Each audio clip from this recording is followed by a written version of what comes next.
Welcome everyone to the V3 implementation call. Today's February 23rd. We are happy to have you with us this morning. Just as a couple of reminders, these meetings are recorded, so they are available on our website and also on our YouTube channel if you need to refer back to them or share them with somebody on your team that wasn't able to make it to the call.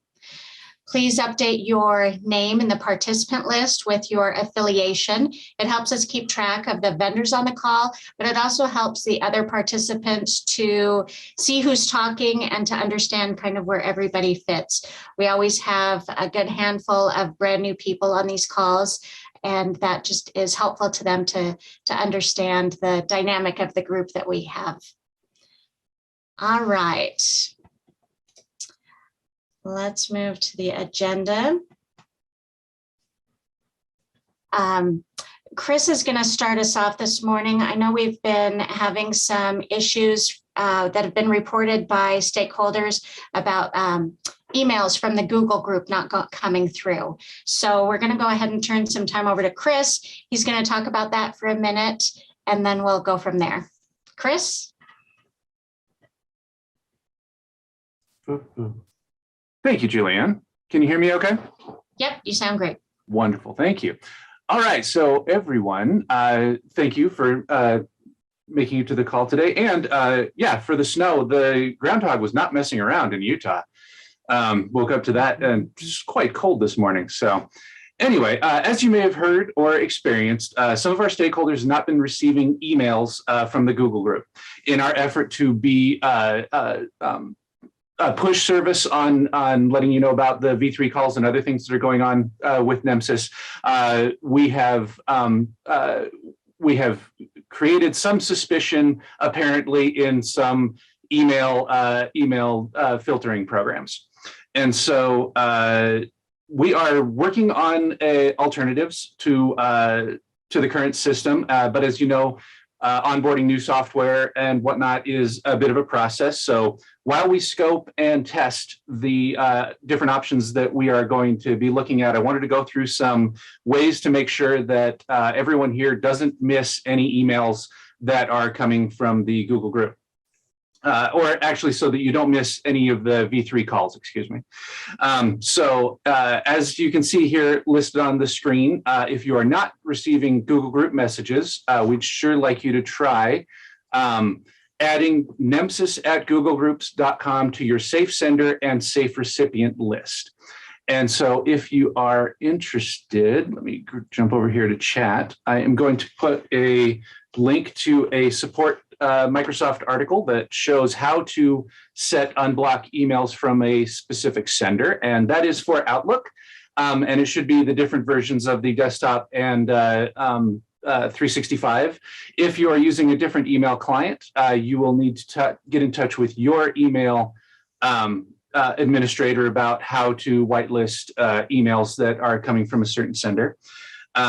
In lieu of that, if you would like, we are more than happy to send you a calendar series, blank calendar series. We know when the V3 calls are going to be happening. It's very rare that we reschedule them somewhere later in the year. So we are more than happy to send you a blank calendar invite that just saves the time and date of the call. You won't have the specific agenda for that call on that time, but if that's something that you would like, go ahead and get in touch with me.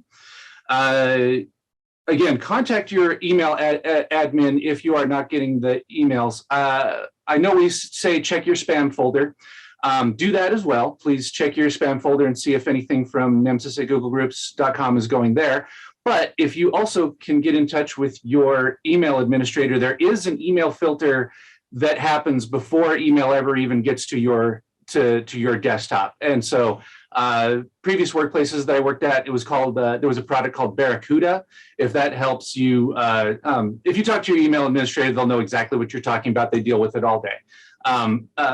We've seen that if there's somebody where the entire company is not, or the entire group of people is not getting them, we're suspicious that it may be getting blocked in the corporate or the group's email spam filter. Go ahead and ask people if they're seeing any of those in in there, excuse me.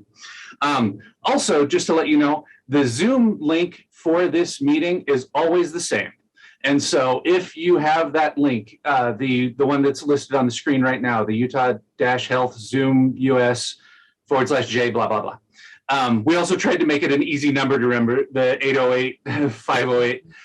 That link is always the same. So you can actually bookmark that link just like a website, and you could have your bookmark links, and you always know the second Wednesday on the in the month, you could just click on that link and it'll bring you right into this room. You'll be here and be able to participate. Also, if you have if you have an email from a previous one, if you have the one from the last time or from last year, all of those links are exactly the same. So that's another way to get a link for the meeting here. Also, as sort of always a last resort, you can go all the way to the Google group itself, and the message link agenda will always be there, because it posts on the Google group first and then sends it out as an email. So if you come to the day and you're not sure if you have the link or what the agenda is, you can go to the website and the information will be there as well. So those are some ways to make sure that you are always here and able to participate in the V3 call. Are there any questions from anyone about what I've talked about?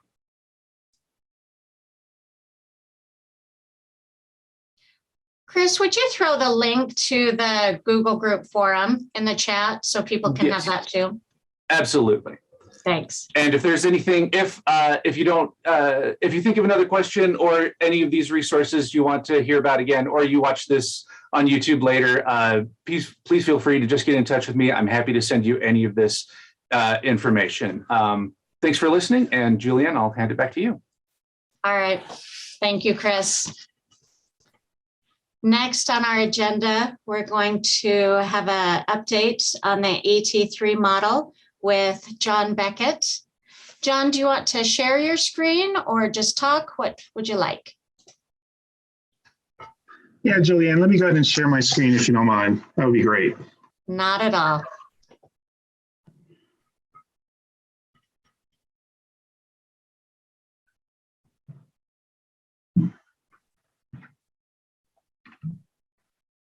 Okay. Just a few updates today I want to make, and if you can just bear with me for a second. Yeah. Okay, so we are doing really well as far as ticking up our counts, and right now I'm tracking pretty much everything that we've received, starting with the historical data as well as the calendar year 2021. So you can see here we're well over 11 million, 11.1 million. And it seems like week to week, we are increasing, pretty regularly, right around 50K to 100K. It seems to be varying. So again, that's all good stuff, good news in terms of the flow of data that's coming in. We also started our testing cycle, which began yesterday. We had a kickoff meeting yesterday, went very well. And we're going to be having 2 vendors, not 3, but 2 that will be engaged in our testing cycle to certify them for 3.5. And this is, again, just, exercising the ET3 schematron, as well as making sure that all things are working well, whether you're sending 3.4 or 3.5.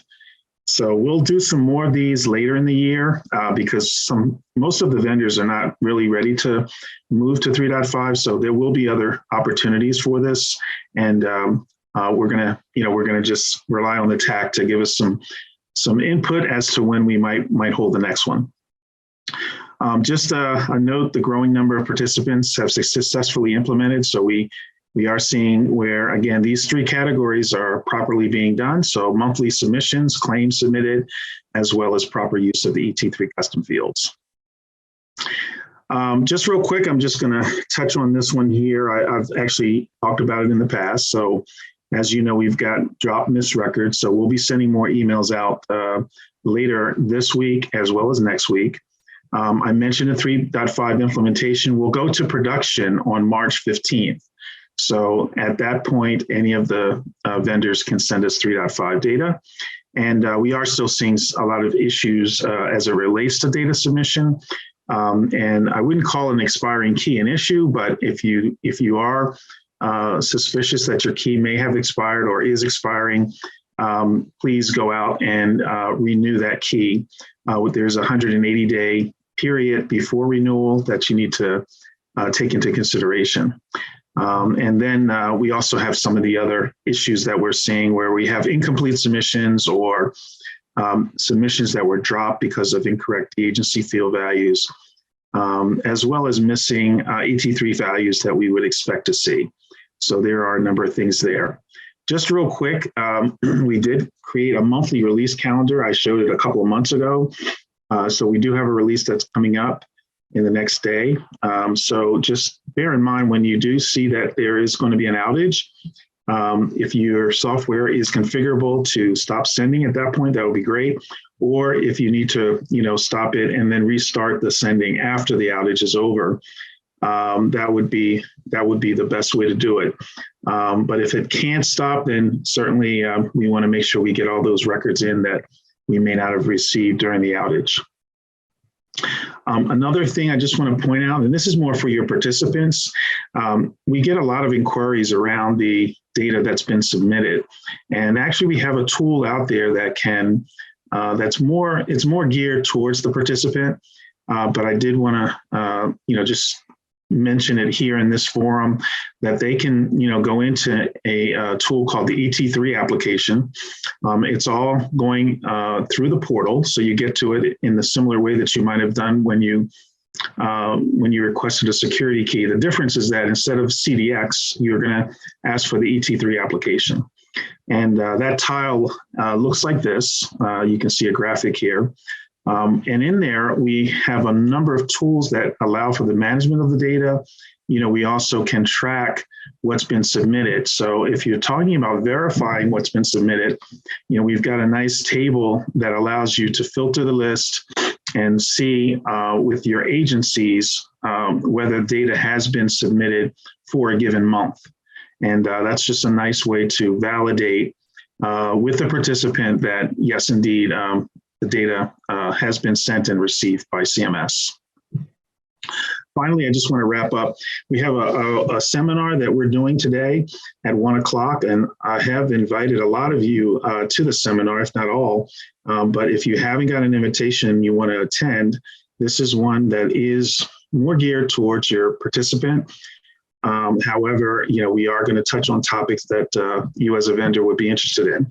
So this is our agenda. We're going to kind of talk about the importance of data. We're also going to talk about the monitoring and quality measure process that is taking place. We have a dashboard report that we're going to introduce in March. So that'll be a part of our offering in today's meeting. And then we'll zero in a little bit on the PCR data submission. We have a checklist that we've come up with that the participants can use, as well as for claim submission. So both claims as well as PCR data will have a checklist for that. And then there's some essential actions that we're going to, specifically talk directly to the participants on for resources, as well as a master data submission checklist for them. So we'll wrap up with questions and answers. It's about an hour. It is an hour. And there'll be a number of speakers that will be on this call. So I encourage you, if you can make it, feel free to join us. This is the information as far as the dial-in. The access code is here as well. It is going to be streamed, so you can, go ahead and get access to it based on using your streaming technology. And that's pretty much it. That's all my updates. Any questions or comments?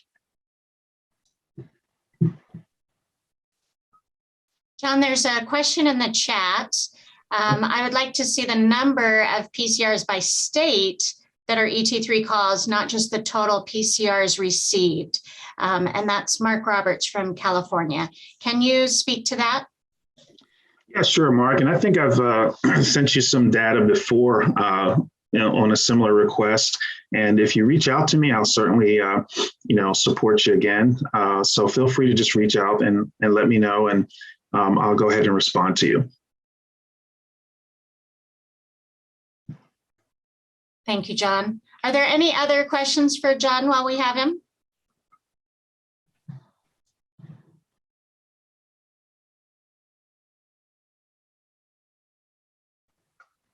All right, sounds good. Thank you. We appreciate that. Next on our agenda, Josh Legler is going to share some information about outcome use cases. Josh, the time is yours. All right, good morning, everyone. NEMSIS has an outcomes work group that's been meeting every few months. It consists primarily of vendor representatives and a couple of state EMS data managers. The overarching goal of the outcomes work group is to get us to a place where the outcomes section of NEMSIS data is filled out and makes its way to the national EMS database completely. So I thought it might be good to just give an update to all of you on the issues that the outcomes work group has been tackling over their last couple of meetings. And it'll give you a chance also to see kind of where we're trying to shine the spotlight on where we think the hurdles are in achieving that overall goal. So I'm going to share my screen here and just kind of share a couple of things with you. It's still pretty raw stuff. Just wanted you to see where we are right now. So one thing we've done is we created a series of use cases for outcome data flowing into an EPCR system at an agency and into other systems. And so here's an example of the first use case that we created, which was a hospital EMR system sending data to an agency's EPCR system. And we identified the formats that we would expect that data to be in coming from the hospital. So HL7 formats in this case. Whether it was a push from the hospital system to the EMS system, or whether it's a pull where the EMS system is querying the hospital system. How patient identification and matching might be done. And then the relation, how many records to how many records. So in this example, it's a many to many. There could be many hospital records for this patient because they went to multiple hospitals. And each of those hospital records could be the outcomes for many EMS events because the hospital the patient may have been treated by multiple EMS units. So we have a many-to-many relationship there, which is one of the key issues that we've identified. I'll illustrate that a little more at the end here. And then we just jotted down additional notes that we thought might be pertinent to these use cases. Just flying through them, here's a use case going from an HIE to an EMS agency, or in this case, sorry, to a state EMS office. So there's that use case. And from an agency now sending their data to a state, now we're looking at the data being in NEMSIS XML format and the outcomes being embedded in that PCR in the e-outcomes section. The agency is pushing it to the state. The patient identification is really a record identification. It's the patient care report, UUID.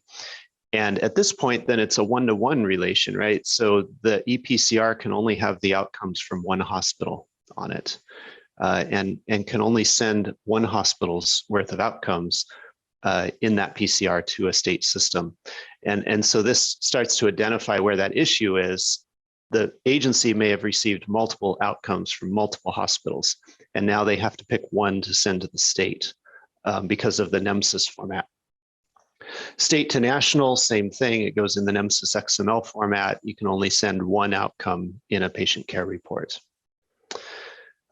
So based on those use cases, then we dug into this data flow issue here, where we have two different hospitals sending their outcome data to three different agencies that responded to the patient. There was the first responder that did not transport.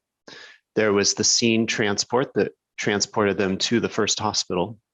And then there was the interfacility transport that took them from the first hospital to the final hospital.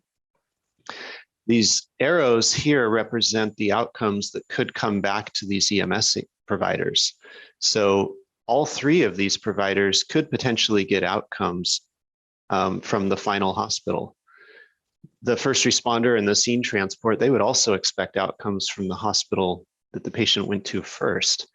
And so now we have this case where the first responder and the scene transporter are getting two sets of outcomes, one from each hospital. We talked about the state perspective, and among the state data managers who are in the work group, their desires were quite clear, and that was that they be able to receive all of the outcomes, that when they receive a report from the first responder, they would be happy to get the hospital outcomes for both the first and second hospital for that first responder's report, be able to tie those together. Same thing for the scene transport. And then the interfacility would get outcomes from the final hospital. But when that data gets sent up to the NEMSIS national database, here's the expectation from NEMSIS. First is that there would be no outcomes for the first responders report, because the national database wants the outcomes from the immediate destination of that report. And the first responder didn't take them, it didn't transport them. The national database wants the outcomes from the first hospital attached to the scene transport PCR. And then the national database wants the outcomes from the final hospital attached to the interfacility transport PCR. And this is where we've identified this issue where the desire or the request at the national level is clear, but the states want more. They want all of the outcomes tied to all of the PCRs that were involved in the event. And the agencies also want as many outcomes as exist on that event. And so picking those out and sending the right one to the national database is just something that's probably not happening today. And this is where we've gotten so far. So just wanted to share that as an update for you all to show you the things we're working on. We have not identified solutions to this issue yet, so that's next. And then also just, I thought I'd open it up. I think we have plenty of time on the call today for any discussion from all of you about what this work group has been working on. And in particular, state data managers, if you want to chime in on whether you agree with the state data managers in the work group who have said, yeah, at the state level, we want the outcomes from both hospitals attached to every PCR that cared for that patient. I would be interested in your perspectives as well. So yeah, any discussion on this?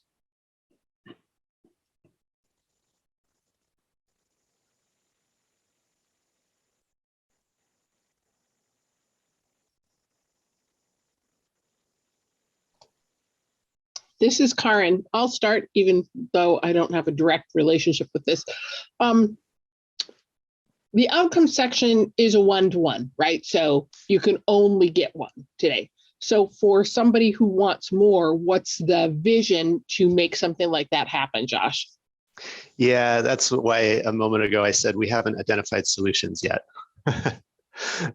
So there's some possibilities. One is to use the HL7 formats, just use them natively within ePCR systems.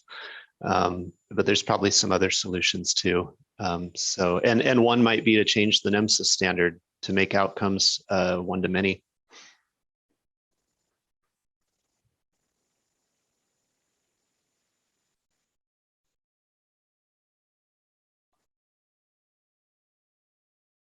Mark, NEMSIS v 3.9. Yeah, there you go.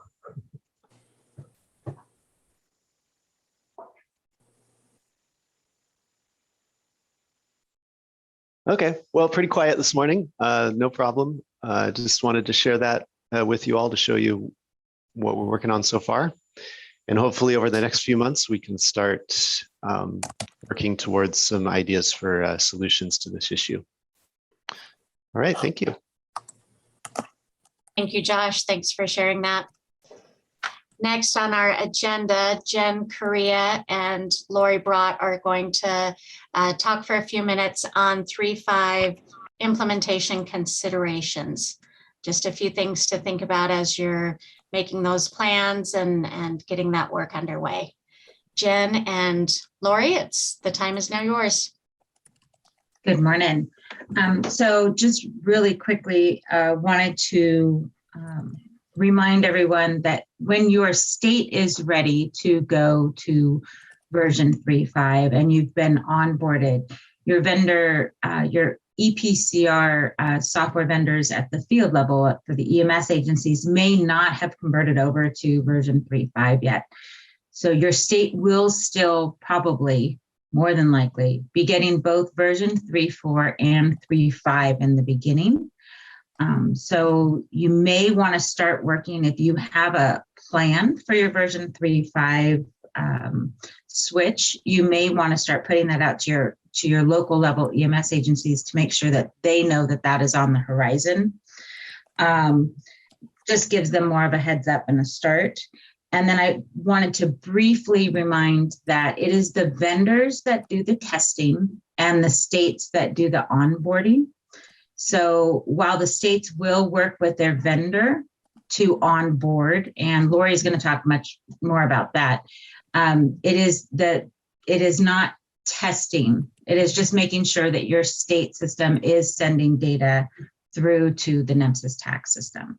So there is a difference. I just wanted to make sure I got a question about that, a couple of them on the difference. So the vendors will each test, they go through their compliance and certification process, and the states will onboard. And I think that was it for my part. And then Lauri was going to talk much more in depth on the onboarding process. Any questions for Jen first on what she shared?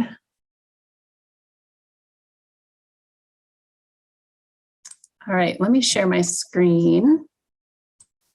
And I wanted to show you guys where some 3.5 resources are located, and specifically one new resource that we have. Oh, am I sharing the wrong screen? Just one second.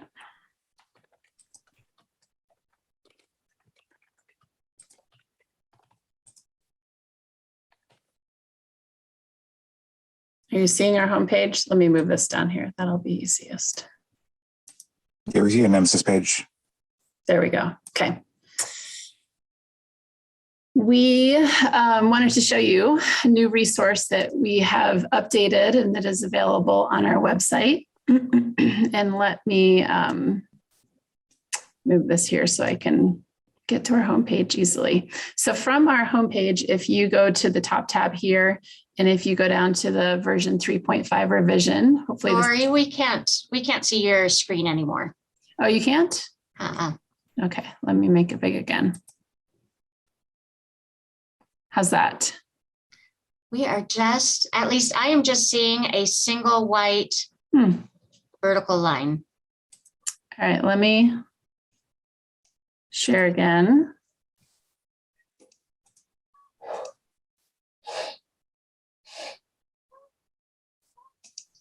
Now? Yep, I can see the NEMSIS homepage. Okay, perfect. So the top of this page, if you go to using EMS data and then go down to version 3.5 revision, hopefully this is a page everyone on this call has visited or is somewhat familiar with. And let me show you first, this is something we produced a few months ago, but this would be a great resource to send out to agencies in your state if you're a state data manager. And if you want to give everyone a heads up of what is coming with version 3.5, this gives a great overview of that, of some of the changes. So if you have not seen that resource or used that resource, I would encourage you to find that and use that here. And then the second thing I wanted to show .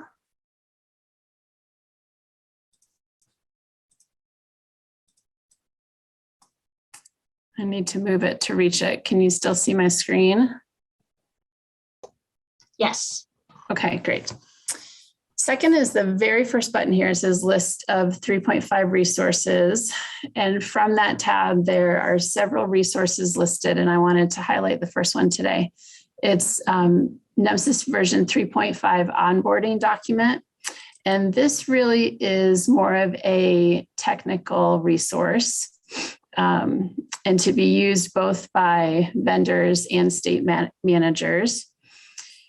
And the purpose here is just to give you an overview of kind of what Jen described, the difference between testing and onboarding and whose responsibility which responsibilities belong to different groups of people. What's the responsibility of us at the TAC, as well as software vendors and state managers.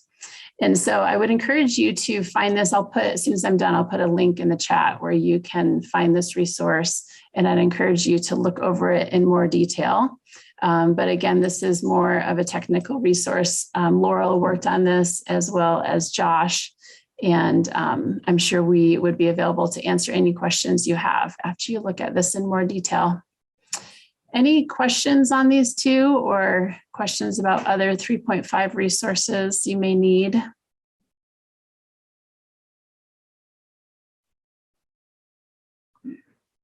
Okay, sounds good. I'll pass it back to Julianne. Thanks, Julianne. All right, thank you. Let me share the screen. Next on our agenda, we have Eric Chaney. Eric, if you're with us, we'd love for you to talk a little bit about the role of NEMSIS in the National Roadway Safety Strategy, the NRSS, as I believe that's what it's being called these days.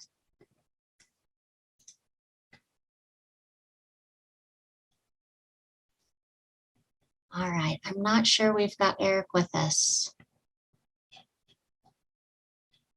Okay. Let's go ahead and do open forum. And this is a good opportunity for anybody to bring forward questions, concerns, topics that need to be addressed or haven't been addressed fully enough from your perspective as states, vendors, national partners. Are there any questions, issues, concerns that you'd like to bring forward at this time?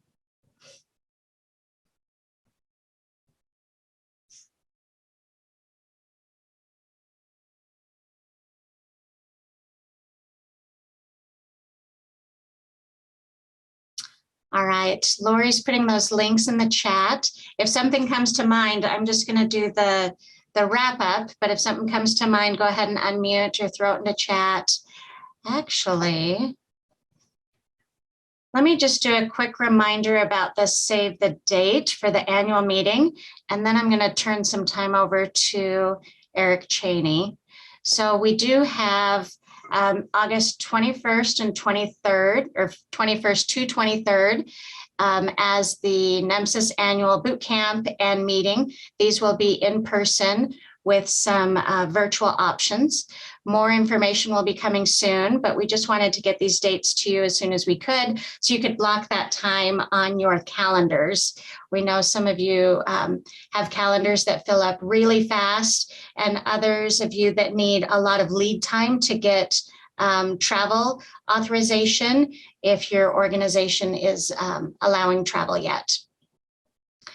So more information about the boot camp and annual meeting will be coming in the following months as well.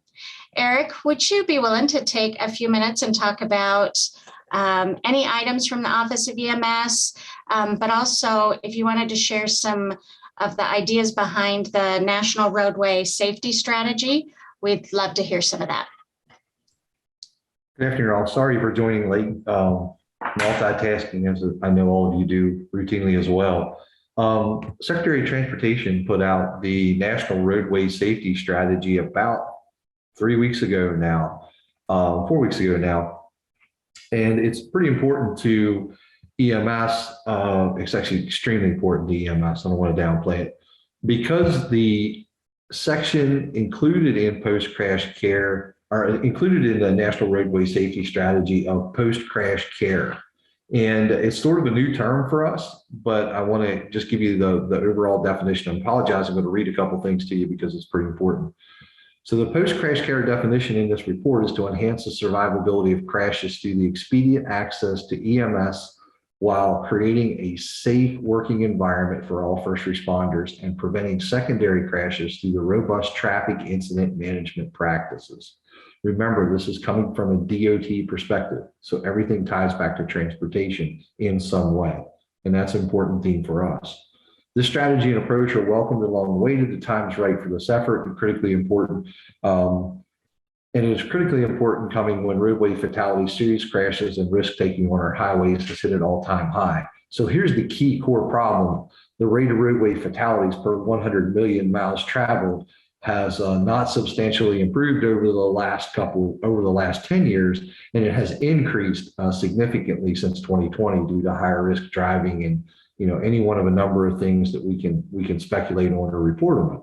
So the core problem is, from the Secretary of the Department of Transportation's perspective, is crashes are going up.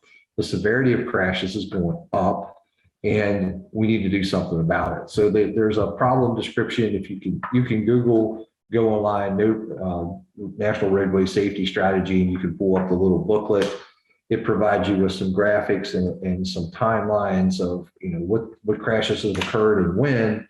The key piece, as I said, is towards the end, and it's called this post-crash care section.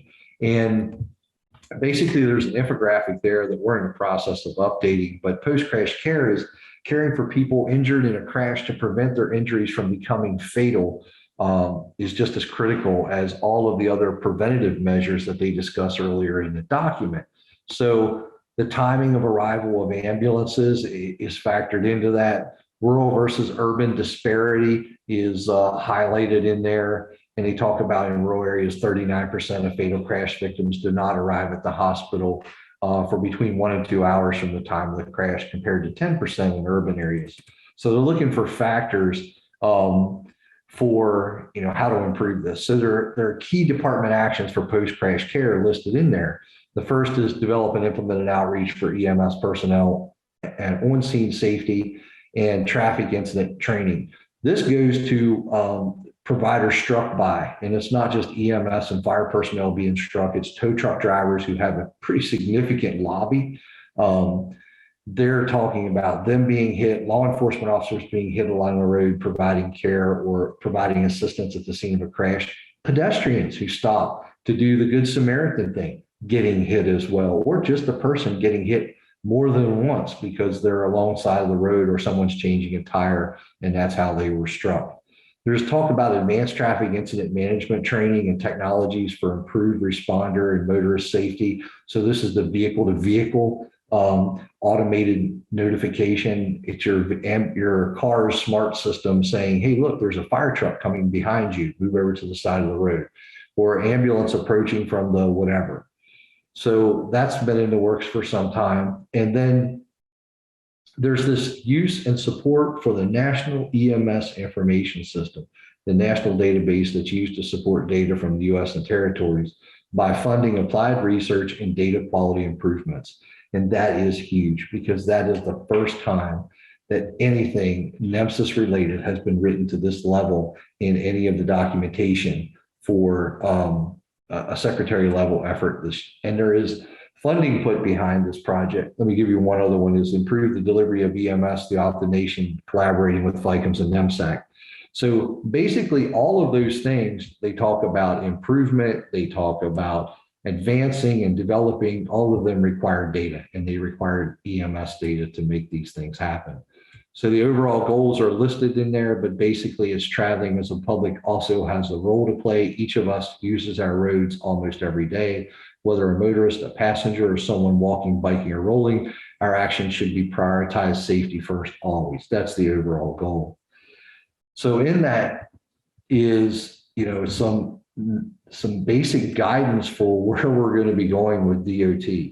A lot of money has been put into this effort. How that money gets filtered out is still being determined, how much departments get in NHTSA and what the efforts are that are going to be funded or underway. Bottom line here is there's going to be a heavy reliance on data. There's going to be a lot more data interest in the NHTSA regions from EMS.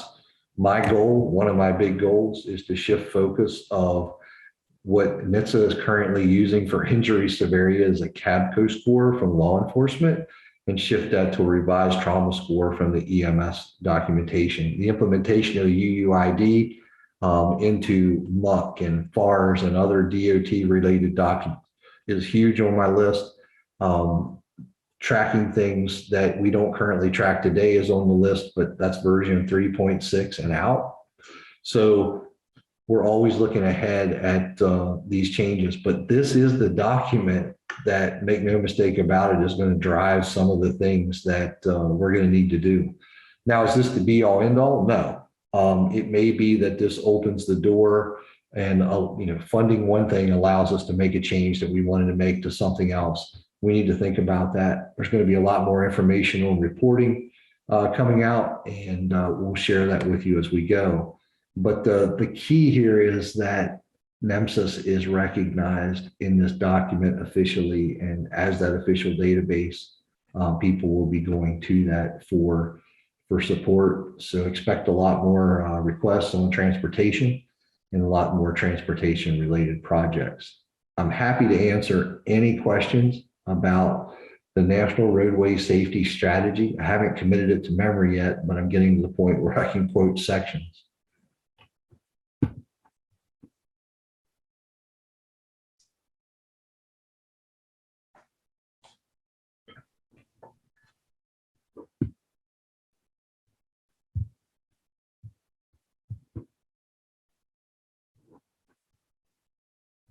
Julianne, hearing no questions on this, and if anyone has any or can't find a document or needs something, but by all means, just reach out. I mean, we can get Clay and him to send this out to the group if you haven't seen it already. The only other thing I have from the office I wanted to mention is and Julianne, correct me or stop me if you've had this discussion, the fall meeting, the annual meeting.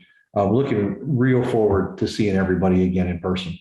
Hopefully things will stabilize even more between now and then, and we'll be back to some degree of normalcy between now and the conference. The vendors, we've had this question come up. Do I have to attend in person? The answer to that will be no. There'll be some kind of virtual availability for you. There's been discussion came up in the data managers call about, limiting presence in some degrees. We haven't really taken a position on that one way or another. I know when I first started in one of the meetings, I separated the vendors from the data managers. That seemed to cause angst from folks. And now it seems like there's some individuals that are interested in doing that too. We haven't worked down that roadway yet. If as the vendor community, you all have recommendations for topics, recommendations for things that should be done, maybe breakout groups or, a speaker or something that is, really important to what you're doing, by all means, please let one of us know so that we can include that in there and make this as beneficial as possible. But other than that, Julianne, I have nothing else for the group today. All right, thank you. Were there any other topics, questions, concerns that anyone would like to bring up? This is Amber in Colorado real quick. Sorry if this isn't the right forum for this, but I'm just curious if there's any updated information about the software vendors and when they plan to be ready to go to 3.5. I know we've talked about it in the past, but I can't remember if there's a document or something where I can find that info. There is a document. Lauri, would you put that link in the chat? It's on the page with the 3.5 resources. So we've tried to keep that updated with the state's plan to transition and then the vendors' plan to transition. Not all the vendors have shared their plans with us. So any of them that have, we've put on that list, and we try and keep that up to date. So we'll throw that in the chat so that you can reference that. Thank you. And then if any of the vendors check out that list and we have a wrong date for you, or you want to give us a quarter or a time frame, just shoot us an email. You can email me or Jen or Lauri, and any of us will update that document, so that we want to make sure that we're sharing the most accurate and current information, but we do rely on you to provide that so that we can share it with the other partners. All right, Ty has a question from Florida in the chat. Any thought to standardizing a format for eResponse 03 incident number to include year and agency? Okay, and David actually has a response to that as well. Creates a unique, non-repeatable number. And we've had other conversation on incident number and response number. So I know that's been an ongoing conversation. Cassie agrees with Ty, and you're having a similar issue in Georgia. Okay. And more of an issue. Oh, yes, Just, please. sorry, one alibi, and again, apologize if you mentioned to stop me. Jen will be reaching out to individual vendors. Have you mentioned that one, Julianne? I haven't. I didn't bring it up, so this is perfect timing to bring Thank that you. up. Jen will be reaching out to each of the EPCR vendors. One of the things I've asked the TAC to do is set up a meeting with each vendor, leadership from each vendor, myself, and probably Julianne and maybe probably Jen, to just basically discuss some NEMSIS related topics one-on-one with each of the vendors, give you an opportunity to vent, an opportunity to say, hey, look, why are you asking us to do this? Or have you considered doing that? To get us some individual perspective in a small group setting. And I asked her to set those up for 30 minutes at a time. Quite honestly, I started with some of the vendors that I don't hear from, that I haven't spoken to, and some of the leadership from some of those that I have never spoken to. So she's going to be reaching out. We're going to do just maybe one or two a week and just work through till we get with everybody. So if she reaches out, there's no hidden agenda for this. There's no background or anything you have to read up on or study up on. It's just me reaching out to you to talk a little bit about NEMSIS and data collection for EMS in the US. That is all. Thank you, Eric.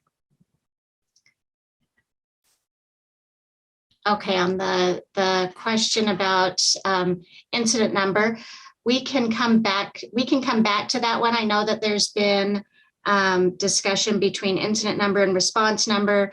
David Saylor brings up a really good point that often dispatch or the PSAP assigns a incident number or a response. So we've got both issues between those two options in the data standard. So at this, as a direct answer to Ty, we have not discussed changing that yet, but we are open to suggestions that will make that better for states and for field agencies. And response number is optional. You can't rely on it. Okay. Thank you. I'll put that, I'll add that. Actually, that topic is already in the list for proposed changes for 3.6. I know Mark was teasing with the 3.9.XX, but we already have a long list of credible requests for the next iteration of the standard. So this will go on that list. Is the next standard 351 or 36? We haven't decided yet. So if it's 351 would be a very small minor update. 36 would be a little bit more heavy. So we haven't made a final decision yet on which one you'll be seeing next. And I know that causes just a little bit of panic as people are looking to get 3.5 fully implemented, but we recognize the need to make the data standard a little bit more agile than it has been. And we'll be pursuing more frequent updates to the standard.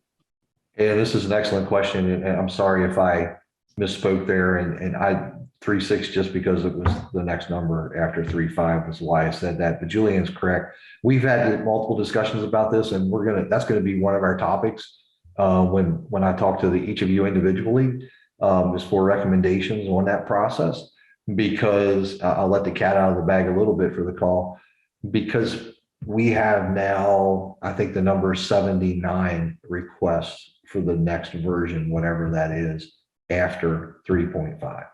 And I'm not saying that I always say this because I've heard when I started this project, well, the TAC, well, Clay, well, NHTSA, well, whatever, none of these are our requests.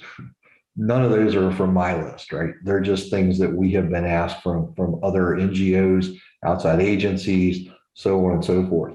So there's going to be a lot of discussion about the next steps and how that next iteration should and could take place. So ideas and thoughts, happy to hear them when we have our small group meeting.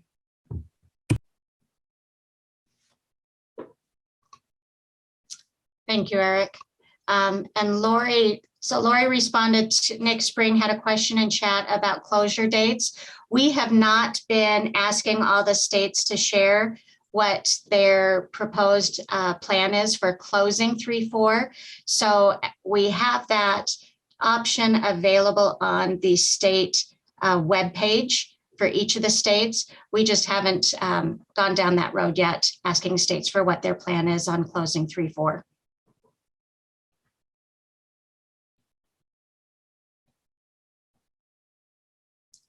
Any other questions?